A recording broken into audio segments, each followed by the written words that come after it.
நண்பர்களே, இந்த வீடியோவில் எதை பற்றி பார்க்க போகிறோம் அப்படின்னு பார்த்தீங்கன்னா, சூப்பர் ஸ்டார் ரஜினிகாந்த் அவர்கள் நடிச்சிட்டு இருக்கிற படம் தான் கூலி.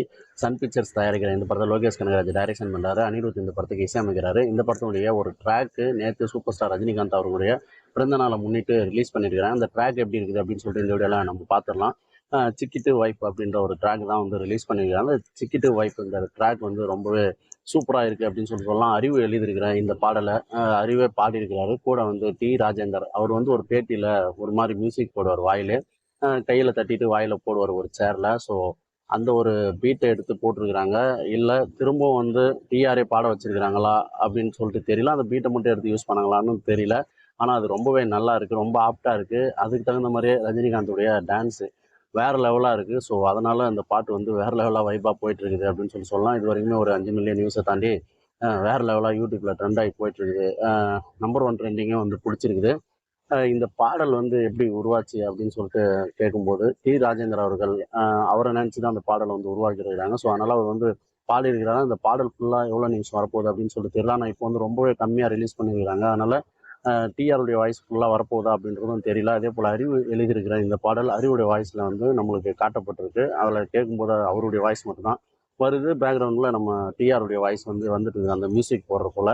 அதுக்கப்புறம் அனிருத்துடைய பேக்ரவுண்டு வாய்ஸும் வந்து வருது. ஆனால் வேறு லெவலான ஒரு கேட்சான ஒரு மியூசிக் வந்து பிடிச்சாரு அனிருத் அவர்கள் இதுலேயும். ஸோ அது வந்து ரொம்பவே கேட்க ரொம்ப இதுவாக இருக்கும். அதுவும் ரொம்ப கம்மியான ஒரு டூரேஷனில் ஓடும்போது அதை வந்து நம்ம எவ்வளோ நானே ஒரு 30 டைம் பார்த்துட்டேன். ஸோ பார்க்க அது திரும்ப வந்து ஆர்வத்தை தூண்டிகிட்டே இருக்குது. என்னடா அப்படி இருக்குதுன்னு ரொம்ப வியந்து பார்க்கக்கூடிய ஒரு இதுவாக இருக்குது.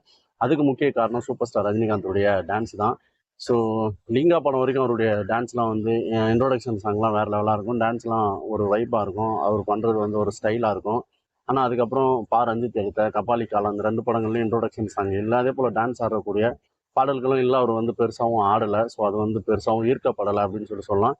திரும்பவும் வந்து அதுக்கப்புறம் பேட்டை கார்த்திக் சுப்ராஜ் டைரக்ஷன் பண்ண அந்த பேட்டை படத்துக்கு ஷெரீப் மாஸ்டர் அந்த ஓப்பனிங் சாங் மரண மாஸ்டர் அந்த பாடல் வேணால் ஹிட்டாக இருக்கலாம், அந்த பீட் வேணால் நல்லா இருக்கலாம். ஆனால் அதில் சூப்பர் ஸ்டார் ரஜினிகாந்த் அவர்கள் ஆடக்கூடிய டான்ஸ் ரொம்ப வந்து நான் சொல்லி தான் ஆகணும், ரொம்ப வந்து பிடிக்காத மாதிரியே இருக்கும், ஏற்றுக்காத மாதிரி இருக்கும். கேட்டால் அவர் ஷெரீப் மாஸ்டர் அப்போ சொன்னது அவர் ஏஜுக்கு தகுந்த மாதிரி நான் கொடுத்தேன் அப்படின்னு சொல்லிட்டு சொல்லுவார். ஆனால் ரொம்பவே நல்லா இருக்காது. அதுக்கப்புறம் பார்த்தீங்கன்னா நம்ம ஏஆர் முருகதாஸ் அவருடைய இயக்கத்தில் வெளிவந்த தர்பார் படத்தில் சும்மா கிழி அப்படின்ற ஒரு சாங் வந்து நம்ம ராஜசுந்தரம் மாஸ்டர் பண்ணியிருப்பார். ரொம்ப ஸ்டைலிஷாக இருக்கும். ஆனால் அந்த படத்தினுடைய ரிசல்ட்டால் இந்த பாட்டு வந்து பெருசாக ஹிட் ஆகலை. ஆனால் அதில் வந்து ஸ்டெப்பு எல்லாமே வந்து பயங்கரமாக போட்டிருப்பார் ரஜினிகாந்த் அவர்கள். அது வந்து ரொம்ப ஆப்டாக இருக்கும். பழைய படத்தில் பார்த்த மாதிரி நமக்கு ஒரு ஃபீல் வந்துடும்.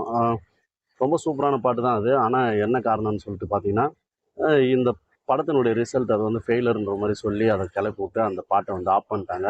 அதுக்கப்புறம் பார்த்தீங்கன்னா திரும்பவுமே வந்து இந்த வேட்டையன், அதுக்கப்புறம் பார்த்தீங்கன்னா ஜெயிலரில் மொக்க பண்ணிட்டாங்க ரஜினிக்கு பாட்டு கொடுக்காம. அதே மாதிரி ரொம்ப சின்ன ஒரு ஸ்டெப்பு. அதுக்கப்புறம் பார்த்தீங்கன்னா வேட்டையன்ல. ஸோ அதுலேயும் வந்து பாட்டு வந்து பீட்டு அது எல்லாமே நல்லா இருந்து ஹிட் ஆச்சே தவிர ரஜினிகாந்துடைய டான்ஸ் வந்து எனக்கு பெருசாக ஈர்க்கப்படலை அப்படின்னு சொல்லிட்டு நான் சொல்லுவேன்.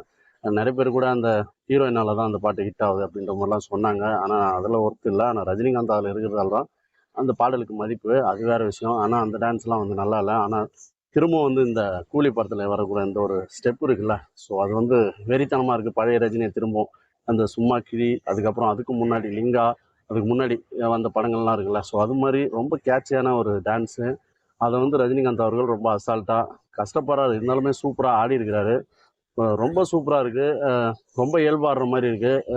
பார்க்குறதுக்கே ரொம்ப வெறித்தனமாக இருக்குது. அதுவும் ஃபஸ்ட்டு இந்த அந்த பீட் ஆரம்பிக்கும் போது ஒரு ஜீன்ஸ் சட்டையை போட்டுட்டு கையெல்லாம் மடிச்சு விட்டுட்டு வந்து திரும்ப கையை மடிச்சுட்டு ஒரு மாதிரி இடுப்புல கை வச்சுக்கின்னு ஒரு மாதிரி நெத்தியில கை வச்சுன்னு ஆடுறாரு. ரொம்ப வெறித்தனமாக இருக்குது. அதுக்கப்புறம் பார்த்தீங்கன்னா நம்ம முத்து படத்தில் துண்டை மாற்றி மாற்றி போடுவார்ல கழுத்தில், ஸோ அந்த ஸ்டெப் ஒன்று இருக்குது. அதுக்கப்புறம் திரும்ப வந்து ஒரு ஒரு மாதிரி பவுலிங் போடுற மாதிரி ஒரு ஸ்டெப் இருக்குது. ஸோ அதெல்லாம் வந்து ரொம்பவே செமையாக இருந்தது அப்படின்னு சொல்லிட்டு சொல்லுவேன். அதனால் இந்த பாடல் முழுக்க ரஜினிகாந்த் அவர்கள் பட்டையை கிளப்பியிருப்பார் போல். ஸோ நம்மளுக்கு கொஞ்சம் கொடுத்த அந்த ஒரு ட்ராக்கே வந்து வேறு லெவலாக இருக்குது. இந்த பாடலை வந்து அறிவு அவர்கள் சூப்பராக எழுதியிருப்பாருன்னு நம்புகிறேன்.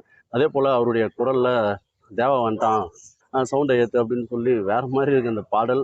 டிஆரும் எவ்வளோ பாடியிருக்க போகிறாருன்னு சொல்லிட்டு தெரியல. ஆனால் அந்த சாங் வந்து எழுதுனது அறிவு, அதுக்கப்புறம் பாடுனது வந்து டிஆர் பேர் தான் முதல்ல போட்டிருக்கிறாங்க. அதுக்கப்புறம் அறிவு, அதுக்கப்புறம் அனிருத் அவருடைய பேக்ரவுண்டு வாய்ஸ் அப்படின்ற மாதிரி அவங்க வந்து மென்ஷன் பண்ணியிருக்கிறாங்க டிஸ்கிரிப்ஷனில். அதனால் வந்து டிஆர் முழுசாக பாடம் வாய்ப்பு இருக்குது. இல்லை பீட்டை மட்டும் யூஸ் பண்ணுறது அனுமதி கேட்டிருந்தாங்களான்னு தெரியல. அதே போல் அறிவு அவர்களும் இந்த பாட்டை வந்து முழுமையாக பாடியிருக்கிறாருன்னு சொல்லிட்டு நம்மளுக்கு தெரியுது. ஆஹ் இது எல்லாமே எதனால் அப்படின்னு சொல்லிட்டு பார்க்கும்போது ஒரே ஒரு ஆள் தான் லோகேஷ் கனகராஜ் அவர்கள். ஸோ அவருடைய மேக்கிங்கே வேறு தான் அப்படின்றத வந்து ப்ரூவ் பண்ணிட்டாரு. ஏன்னு சொல்லிட்டு பார்த்தீங்கன்னா அவருடைய அந்த ஒரு முன்னாடி இந்த படத்தினுடைய ஃபிலிம்ஸ் ஒன்று விட்டார்ல, ஸோ அதுவே வந்து வேறு லெவலாக இருந்தது, வெறித்தனமாக இருந்தது. இப்போ வந்து பார்த்தீங்கன்னா அதை தொடர்ந்து இந்த பாட்டுமே ரொம்ப வெறித்தனமாக இருக்குது. ஸோ அவருடைய மேக்கிங்கில் ரஜினிகாந்த் அவர்கள் குறைஞ்சது ஒரு 2015 ஸோ இந்த ஒரு 10 வருஷம் இல்லாத ஒரு விஷயத்த ரஜினியை பழைய ரஜினியை காட்ட போகிறாரு அப்படின்றது வந்து நம்மளுக்கு இந்த பாட்டு மூலிமா தெரிஞ்சிருச்சு. அதனால் இந்த படத்துக்கு இது மிகப்பெரிய ஒரு எதிர்பார்ப்பை கூட்டியிருக்கு அப்படின்றத எந்த ஒரு மாற்று கருத்தும் இல்லை. ஸோ வெயிட் பண்ணி பார்க்கலாம். ஜெய்ப்பூர் படப்பிடிப்பு முடிஞ்சதுக்கப்புறம் கொஞ்சம் ஷெடியூல் தான் இருக்கும்னு நினைக்கிறேன் படப்பிடிப்பு. அது எல்லாமே முடிஞ்சு படம் வந்து ஏப்ரல் மாதம் வரும் அப்படின்ற மாதிரி தகவல்லாம் சொல்லிட்டு இருக்கிறாங்க. ஸோ வெயிட் பண்ணி பார்க்கலாம். இந்த படம் நிச்சயம் 1000 கோடி அடிக்கும் அப்படின்ற மாதிரி எல்லாருமே சொல்லிட்டு வராங்க. ஸோ வெயிட் பண்ணி